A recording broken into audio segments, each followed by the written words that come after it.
Hi guys, it's me again. I decided to make a video about what's it like owning a snake, and do I want a snake, and how do I get one? How do I take care of a snake? Do you like snakes? No. Don't get a snake then. Do you like snakes? My friend has a snake and it's really cute. Gee whiz, maybe I want a snake. Get a snake. Rule number 1. If you don't have the money to provide for a snake, you don't deserve to have a snake. If you have a pet cat and you don't have money to feed that cat, you shouldn't have a cat. Self-explanatory. I'm gonna talk about what kind of snake do you want. So, in my opinion, many snake owners will say different. Ball pythons are the best starter snake. This ranges for a number of reasons. One, you can keep the humidity up. They don't require like tons of maintenance. Really, you don't even have to hold them, but I mean, if you want to hold your snake, you should, because you have to feed them once a week. They have to have one hot side, one cool side, just like any other reptile. They're just fairly simple. Like, you don't need to make sure every 2 minutes that the humidity is at the exact perfect, temperature, or fuck. With more complex snakes, if you go like below humidity for even 2 minutes, it's like, oh no! But with ball pythons, it's pretty simple. If you're like me, I like my snakes big, fat, and girthy. I don't like the skinny snakes. Corn snakes, milk snakes, Mexican king snakes, not a fan. I prefer big snakes, but I know a lot of people prefer the tiny little ones. But if you want a starter snake and you don't want a ball python because you're afraid that they're gonna get too big, you should get a corn snake, or a milk snake. So the difference is milk snakes look like this. They are semi-aggressive. They're not necessarily beginner snakes. They're kind of intermediate beginner. Corn snakes are basically just the same as ball pythons, except, they're different. They're skinny. So if you want a really, really, really easy snake, you're gonna want to go with the king snake. King snakes, they're fine with normal house humidity. The thing with king snakes is they don't need super high temperatures, which is really nice. A lot of king snakes, like the Mexican black king snake, eat just about anything. They can eat hard-boiled eggs, they can eat mice, birds, doesn't matter. But it needs to have protein, but they're fine. Housing for snakes. There's no one way to house a snake. The majority of the population has a ball python. So I'm just gonna say that. For ball pythons, it depends on how old your snake is. When I got YB, he was maybe half this size. He was a little baby, he was skinny, and it was sad. I got him from Petco, and I would advise against buying snakes from Petco or PetSmart because they are known notoriously for abusing their animals. Lucky for me, it was fine. In a lot of cases, that's not true. I've gone into Petco and PetSmart and seen ball pythons with their shed, still attached. Their humidity was at 20%. It was just a bad time. When I got YB, he was about half this size, and I housed him in a 10-gallon tank. I know that YB likes it really warm, so I like to keep it at 90 degrees on his hot side, and then roughly 70 on his cool side. Buying things for your snake can get expensive. So if you're on a budget and you want your enclosure to look nice, what I do, like with Pixel, my snake over there, she's beautiful. What I do is I get boxes. You can make a little hole, and that can be their hide. Snakes are super into hiding, especially ball pythons. And then you're definitely gonna wanna have some water, and it should definitely be enough for them to submerge themselves, but not high enough for them to accidentally drown themselves. You don't know how many times I've heard about people accidentally drowning their snakes, maybe filled halfway, a little higher than halfway, just so that they can submerge themselves and get in and out of it easily. Humidity. Humidity is another very important thing. Well, why do snakes need humidity? What's the point of humidity? Can't they survive like people? No. No, they cannot. Of course, it has to be above X, Y, and Z. Example, if it goes below 65% humidity for an hour, you're fine. And snakes shed their skin. And they need humidity to shed their skin all in one piece. When your snake's shed starts flaking off, and you need to have your humidity higher. But I like to have my snakes be able to move around. Currently, YB's in a 30-gallon tank. Ball pythons can live in a 30 their entire lives. If you have an irregularly very large ball python, it'll be a little snug, and that's just how it is sometimes.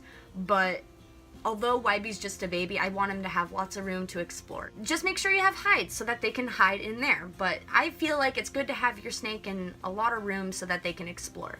Feeding. So for ball pythons, rule number 1, yes, they eat mice. If you're squeamish about that, don't get a snake. A lot of breeders feed their snakes live mice. Breeders use dead mice, frozen thawed. I personally, with Wybie, use frozen thawed, and the reason for that is ball pythons are notoriously very picky eaters. When they're babies, they're like eating machines. So like right now, Wybie is a great eater. The reason why I have a problem with live feeding for ball pythons is because, you know, if your snake's like, I don't want to eat right now, now is not the time, I'm not ready, then, you know, what are you going to do with the mouse? The mouse has claws, and it could potentially injure your snake and get, you know, little cuts on your snake, which can get infected, which can inevitably kill your snake. You're buying from a breeder who feeds your ball python live, I would definitely suggest, when you do get a hold of them, try to convert them to frozen thawed. A lot of companies like Rodent Pro, Big Cheese Rodents, all those companies, they euthanize their snakes in a humane way. Wybie goes for it every time. How big of a mouse do I feed my snake? The rule of thumb for feeding your ball python is look at the thickest part of your snake. When you're looking at the thickest part, you're definitely going to want to get the mouse that is about that size. I currently feed Wybie medium mice, but I'm going to be bumping him up to large soon. Can I feed my snake anything other than mice? Yes. Not many do, but I know a lot of snake owners like to give their snake variety. Like sometimes they give them quail, and I know that, you know, that's not everyone's dealio. You know, I primarily just feed Wybie mice just because he doesn't mind it, he eats it every time, and right now, I'm just trying to get him to grow. Do not power feed or force feed your snake. So power feeding is basically when you feed your snake more than once a week just for the end goal to have them be bigger. And a lot of breeders do this so that they can be like, oh yeah, my snake is 1,000 grams. And it's like, you know what? That's not great. Because depending on how old they are, that's not good. That just means your snake is really obese. How to tell if your snake is obese or too thin.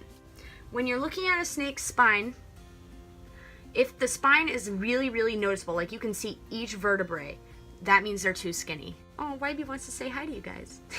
If your snake is bent like this and they have rolls, your snake's obese. Snake owners feed their snake bi-weekly, once a month. It really just depends on your snake. I know Wybie likes to eat once a week. I know that my friend's snake likes to eat once a month.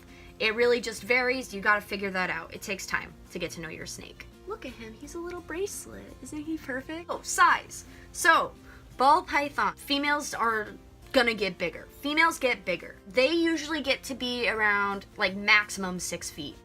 Ball pythons aren't, like, notoriously girthy snakes, but they're hefty compared to the alternative. Males get smaller. Neither of them are, like, more aggressive than the other. Oh, morphs. Okay. So a lot of people don't understand what morphs are, and that's okay. I get it. It was a little confusing for me at first. Think of it like this. There's a chocolate lab and then there's a lab. They're both labs. They're both dogs, but they have different colors. That's the only difference. It just means their patterns are different. Ball pythons can have up to 6, sometimes 7 different genetic traits. The possibilities are endless, and new morphs are being made all the time.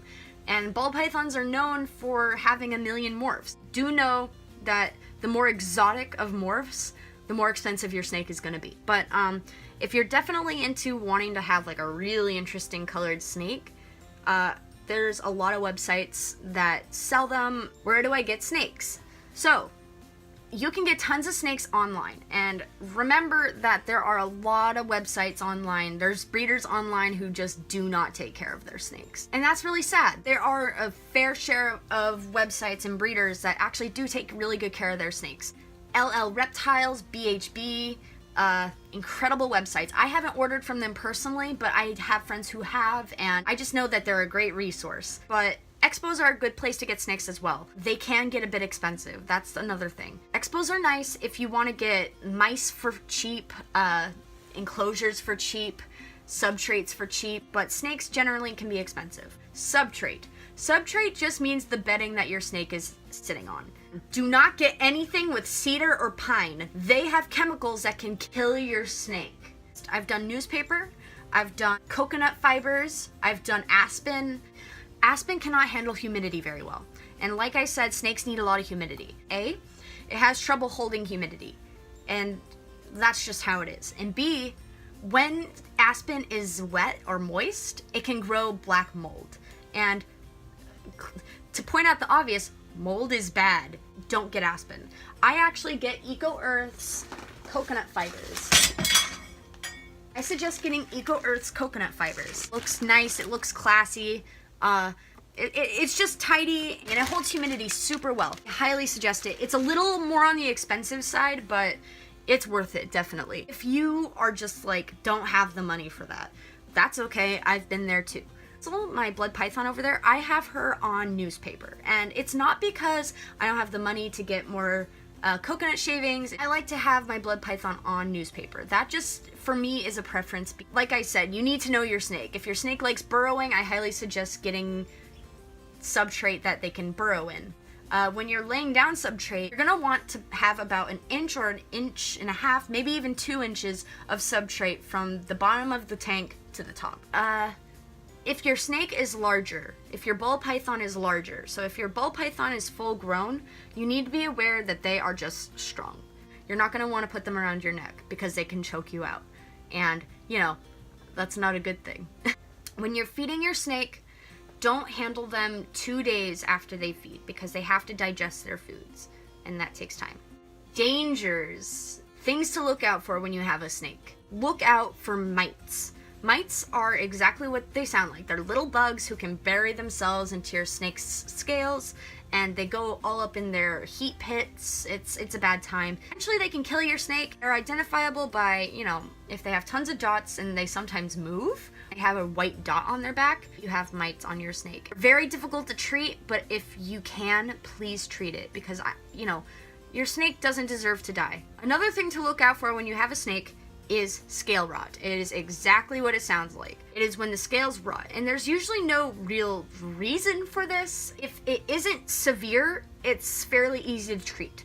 But if your whole snake's stomach is like bad, like rotted and oof, you need your snake to go to the vet immediately. Some signs that your snake has scale rot is the tummy pink, like pinker than usual. If it gets worse, or if you have like a one scale on your snake's body that just it looks distorted, it's getting bigger, it's growing, your snake likely has scale rot. And you get tons of liquids that you put in water and you soak them every day. I really just suggest go talk to a vet if that happens to you, because scale rot is painful. It's basically like having a rash on your skin that eats you from the outside in. It's rough. You need to be observant for your snake because they don't have a voice and they can't say when something's wrong, which is why I say it's important you handle your snake. I make sure to check his tummy, make sure that it's not bad, like his tummy's crystal clear, nice and smooth, his scales are nice and shiny, his eyes are clear, no dents, he's active, he's curious, Wybie's in great shape. I don't know what he's doing. Hi. True love. If your ball python bites you, they're not poisonous. Relax. It's either because they're defensive. If your snake just naturally is aggressive, that's okay. Snakes sometimes just are that way and that happens, but with handling they become more docile and, you know, it just takes time for them to open up. Ball pythons are just really docile. They're really friendly usually, and really the only irritating part of having a ball python is just their eating habits since they're picky. Be aware that like ball pythons can fast for 6 months. Like I've seen snakes go 8 months without food. This isn't because they're dying. Usually the reason is when it's winter they fast because they know that it's breeding season. So if it's winter time and they stop eating, don't freak out. It's okay. This happens sometimes. Just keep trying. They'll eat eventually. They have to. If they don't eat after, I'd say 6 months, then I would consult a vet. But it's likely nothing. Rather be safe than sorry, you know?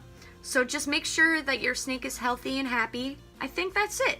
The basics of owning a ball python, and roughly just any snake, but primarily ball pythons. So if you have any specific questions about your snake, feel free to comment below and I'd love to answer those questions for you. See you later, nerds!